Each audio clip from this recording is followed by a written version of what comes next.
proving identities. When proving an identity, you're showing that the identity is true for all permissible values. One or both sides of the identity must be algebraically manipulated into an equivalent form to match the other side. You must simplify each side independently, and therefore you cannot put equal signs across the two sides throughout your proof. So you want to work with the left side all the way through, or if you need to work on both sides, you work left side and right side, but you do not equate them. Let's use example 1 as to see how we prove this identity.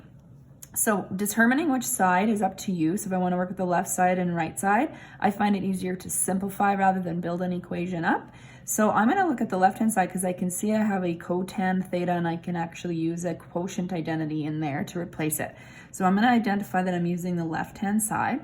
So in place of cotan theta, I'm going to write that as cos theta over sine theta. Sine theta is going to stay the same, so that's still up in the numerator here. And when I do that, I see that the sine thetas will cancel and I've got cos theta left, which you can see is already now my right-hand side. So I have proven that identity. So that means it's true for all permissible values.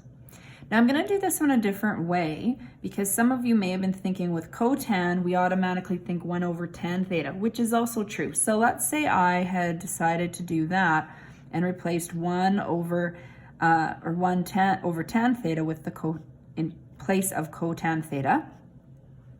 I can do that as well, okay?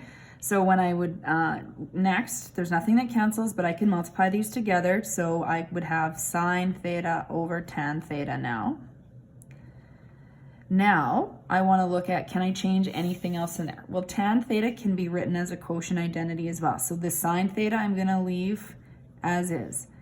For tan theta, I'm going to replace that now as sine theta over cos theta. Now, I'm going to so it's division, so we're going to multiply by the reciprocal. So sine theta is going to be times by cos theta over sine theta. And now I'm going to cross that out, and you can see that I'm going to get cos theta, which is my right-hand side. Now, it took a little bit longer doing that. So there's not necessarily a way you know right off the bat that you're going to which is going to be the approach that's going to get you to the answer quickest, but it's like solving a puzzle. You just have to go for it.